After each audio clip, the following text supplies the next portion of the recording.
Lecture है जो हम लेक्चर आज लेके आए हैं। क्लास नंबर आपके पास फर्स्ट ईयर है। First year class first year chapter number 6, ठीक है। एप्लीकेशन ऑफ बर्नौली इक्वेशन आज हमने डिस्कस करना है। और एप्लीकेशन ऑफ बर्नौली इक्वेशंस के अंदर हमारे पास फर्स्ट रिलेशन होता है बर्नौली इक्वेशन की। जो एप्लीकेशन है, पहली एप्लीकेशन है टेरेसेल्स थ्योरम।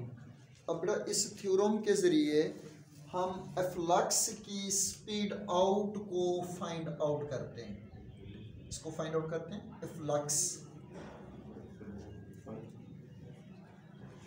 फ्लक्स की बड़ा स्पीड। फ्लक्स की स्पीड क्या होती है इसे हम अभी आगे डिस्कस करते हैं। अब याद रखिएगा कि जो बर्नौली इक्वेशन होती है वो बराबर होती है आपके पास pressure plus kinetic energy per unit volume and potential energy per unit volume that becomes constant. ये हमने प्रीवियस आर्टिकल के अंदर इस बात को डिस्कस किया। अब ये जो रिलेशन था, इस रिलेशन को हम ओवरऑल डिस्कस करते हैं। अगर आप इनके दो पॉइंट्स को चेक करें, इसके first article and second point के ऊपर, अब देखें ये आपके पास एक कंप्लीट गैस वाटर मॉलिक्यूल्स हैं। ये ओवरऑल तमाम के तमाम वाटर मॉलिक्यूल्स हैं। इस पॉइंट्स के ऊपर अगर इन तमाम वाटर मॉलिक्यूल्स को अब यहाँ से चेक करते हैं तो टोटल इस पॉइंट से इस पॉइंट तक की जो हाइट है, height from that point of that, इन दो पॉइंट्स के दरमियान जो हाइट है इसे हम नाम देते हैं h1 हाइट का। और यहाँ से बड़ा हम एक ऑफ अ सीरीज बनाते हैं और इस ऑफ अ सीरीज से बॉटम तक का जो डिस्टेंस है दैट बिकम्स h2। अब ये जो आपके पास फ्लक्स है इसकी स्पीड यहाँ से इजेक्ट होगा वो फ्लक्स, और इसी पॉइंट के ऊपर हमने स्पीड जो है फ्लक्स की वो फाइंड आउट करनी है जो कि बराबर होती है आपके पास v2 के। अब याद रखिएगा अगर हम इस अपर पॉइंट की बात करें तो यहाँ पे जो प्रेशर होता है that becomes P1 plus 1/2 rho V1 का स्क्वायर प्लस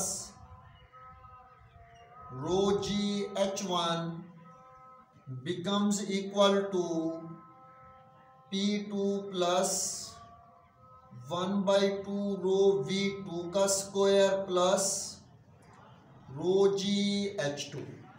अब ये जो रिलेशन है बच्चों, ये रिलेशन हम जनरलाइज फॉर्म में यूज करते हैं। अब जब आप इस सिस्टम के ऊपर प्रेशर प्रोवाइड करते हो, अब जब आप प्रेशर प्रोवाइड करेंगे अकॉर्डिंग टू पास्कल लॉ हर पॉइंट पे प्रेशर की वैल्यू बच्चों सेम रहती है। इट मींस के P1 becomes equal to P2 becomes equal to Pk, क्योंकि हर पॉइंट के ऊपर प्रेशर इक्वल एग्जर्ट करता है। तो सिंप्लीफाई में क्या लिखेंगे, P1 को Pk equal plus 1/2 rho V1 का square plus rho g H1 becomes equal to P2 की जगह भी P लिख देंगे प्लस 1/2 रो V2 का स्क्वायर प्लस रो जी H2। अब जब हम सिंप्लीफाई करेंगे तो ये प्रेशर इस प्रेशर से कैंसल होता है। जब बड़ा कैंसल होगा तो सिंपल आपके पास क्या बन जाएगा, इधर 1/2 इंटू बेटा रो V1 का स्क्वायर प्लस ये टर्म बनेगी आपके पास रो GH1 becomes equal to 1/2 rho V2 का स्क्वायर प्लस बेटा रो GH2। अब देखें ये आपके पास इनिशियल स्पीड है और ये आपके पास बच्चों फाइनल स्पीड है, और हमने ये स्पीड जो है फाइंड आउट करनी। ये स्पीड अगर यहाँ पे हम इस्तेमाल करें by equation of continuity, equation of continuity becomes equal to A1 V1 A2 and V2।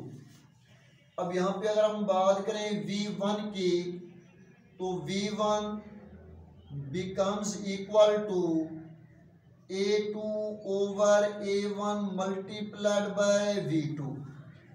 अब देखें बच्चों अपर सरफेस का जो एरिया है ये आपके पास ग्रेटर है और लोअर सरफेस का एरिया बेटा बहुत ही स्मॉलर है। अगर ओवर के अंदर हैवी वैल्यू यानी ग्रेटर वैल्यू आ जाए, ग्रेटर वैल्यू आ जाए बेटा जी, तो ये जो रिजल्ट बनेगा ये अप्रॉक्सीमेट बेटा जी 0 के बराबर हो। इट मीन्स कि जो आपके पास V1 बनता है, V1 means बेटा जी initial velocity of the fluid becomes equal to 0 but इन अप्रॉक्सीमेशन के अंदर वैल्यू है। अब दूसरा पॉइंट हम ये भी बताते हैं कि जब बेटा यहाँ से फ्लक्स मूव आउट करेगा इस पॉइंट से, इस ऑफ अ सीरीज से, जब बेटा इस पॉइंट से मूव आउट करेगा, अब देखें यहाँ पे जो फ्लूइड की स्पीड होगी, इस पॉइंट पे जो स्पीड होती है उस स्पीड को हम नाम देते हैं ग्रेटर स्पीड, और उस ग्रेटर स्पीड को हम कहते हैं बच्चों V2 के। और यहाँ से जो स्पीड होगी ये S था, यानी इट मीन के स्लो मोशन के अंदर, क्योंकि इस पॉइंट से इस पॉइंट तक का बेटा जी जो एरिया है A1, आपके पास एरिया जो है वो ग्रेटर है। अगर एरिया ग्रेटर हो तो एरिया के करस्पॉन्डिंग जो बड़ा स्पीड होती है वो स्पीड आपके पास स्मॉलर हुआ करती है। यहाँ पे एरिया ग्रेटर, वहाँ पे स्पीड क्या होती है स्मॉलर, और इस स्पीड को हम अप्रॉक्सीमेट किसके बराबर लिखते हैं बच्चों 0 के। जब इसे हमने 0 के बराबर पुट किया है तो अब इस रिलेशन पे आ जाएं तो क्या बन जाएगा आपके पास 1/2 रो वैसे का वैसे, इधर V1 की जगह 0 का स्क्वायर प्लस बन जाएगा, that becomes rho GH1 becomes equal to बच्चों 1/2 रो वैसे का वैसे इंटू V2 का square plus rho GH2। Okay जी।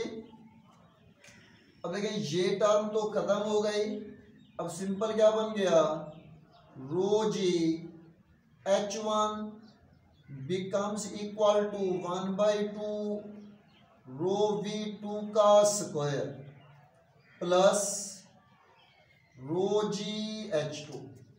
अब इस कंप्लीट टर्म को, ये जो आपके पास टर्म है, इस टर्म को बच्चे इधर ले, जब लेके आएंगे तो क्या बनेगा आपके पास रो GH1 प्लस, ये प्लस इधर आएगा माइनस होगा, minus rho GH2 becomes equal to 1/2 rho V2 का स्क्वायर।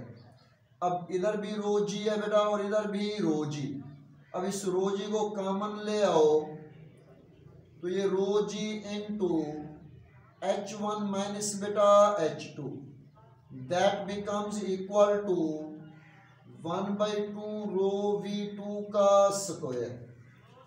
अब देखें बच्चों ये टर्म इस टर्म से कैंसल, 2 इधर आके मल्टीप्लाई होगा तो जब मल्टीप्लाई करेंगे तो क्या बन जाएगा 2g h1 माइनस बेटा h2 is equal to v2 का square, taking under root on both side h1 minus h2 that becomes v2 का स्क्वायर, इसकी भी अंडर रूट और इसकी भी बच्चों अंडर रूट, ये टर्म इस टर्म से कैंसल, तो ये बन जाएगी v2 that becomes 2g h1 minus h2 whole बेटा अंडर रूट, और इसे हम बोलते हैं speed of flux at second point.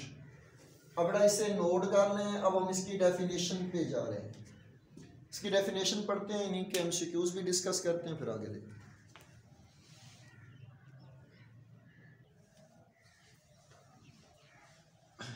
अच्छा बच्चों, अब देखें हमने स्पीड को फाइंड आउट किया है, speed v2 becomes equal to 2g h1 minus बच्चों h2 होल बेटा अंडर रूट। अब देखें बेसिकली आपके पास है the speed of a flux is equal to the velocity gain by the fluid.